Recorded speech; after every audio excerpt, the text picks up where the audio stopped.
Welcome to the Good Enough Lap Guide in the Porsche Cayman GT4 at the Red Bull Ring, your lap guide to move up through the splits.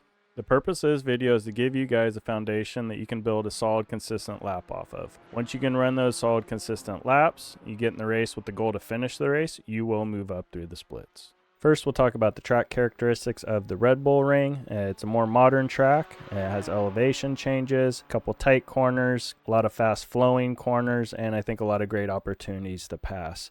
The first one going out of turn 1 into turn 3. If you get turn 1 better than your opponent, it gives you a nice long straightaway to get that braking opportunity into 3. You can even over-under him if he blocks the inside. Same thing coming out of 3 going into 4. And then once you get into the sweepers, I don't really think there's a lot of passing opportunities until you get through 7 and exiting 8. If you get through 8 a little bit better and they mess it up, especially in the wet, if they get on the curb here, that'd be a great opportunity for you to pass them. Don't get on the curb in turn 8. So you can get that pass going into turn 9. And then I don't really see an opportunity pass going into turn 10 unless it's a dive bomb, but I wouldn't go for it there. What I would do is try to set up the pass coming out of 10 and going into turn 1. Next, we'll talk about the car characteristics of the Porsche Cayman GT4. So on entry, it's going to have a little bit of understeer. If you overdrive the car, it's just going to push more, so make sure you hit your braking points. Same with the middle of the corner. It's going to be more on the understeer side, so you're better off being more conservative because the harder you drive it into the corner, the more it's going to push. Then on exit, it's a pretty secure neutral car as long as you haven't overdriven the entry and the middle. So it's going to feel really good this week in the rain. In this instance on the track, it was actually a dry track, so I'm on dry tires, but there were spots where there's puddles on the track, so we had to avoid that. I think it's going to have a good flow around the track this week. The weather for this lap was 65 degrees Fahrenheit or 18.3 degrees Celsius. The track temp was 68 degrees Fahrenheit or 20 degrees Celsius. The lap time was a 1:38.992. It was a very lightly wet track. So I was on dry tires because most of the track was dry. We just had to avoid the puddles, and we're not going to go over the sector times just because it doesn't matter when you have a track that's changing conditions. It's not a really good form of measurement to see how you're doing in relation to me because the track conditions are changing so frequently. All right, let's get into the lap. For turn 1, we're going to brake just before the 100 marker. And then your turn-in point's going to be right after the 50 marker. It'll be a middle late apex for the corner. And then really focus on getting a good run out of the corner. If your opponent makes a mistake, it gives you a good opportunity to make a pass on them going down the straightaway.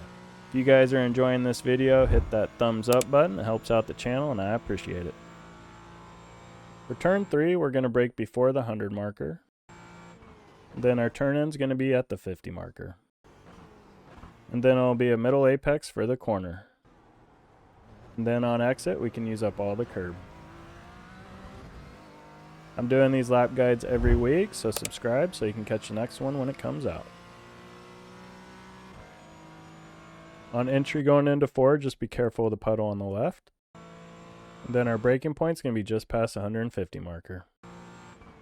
Our turn-in will be past the 50 marker. And then it'll be a middle apex for the corner. As we're coming out of the corner, we're on dry tires, so we want to make sure we stay out of the puddles as much as we can. If you look in the top left, I'm a little bit in this puddle right now. I'm just really making sure I'm not making any sudden movements when I'm in the puddle, or the car will spin out. Then we want to get as close as we can to the puddle on the inside, treat it as the curb.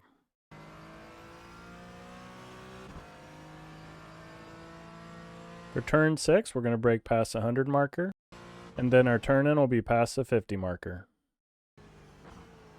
Then as we go through the corner, there is a puddle next to the curb. We don't want to touch it. We're on dry tires. We'll spin out. So get as close to it as you can without touching it.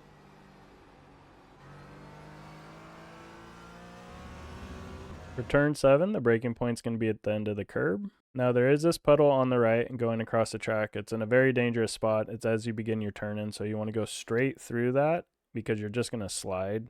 And if you turn too soon, you'll spin out. So you'll really begin your turn-in as you get to the other side of that puddle.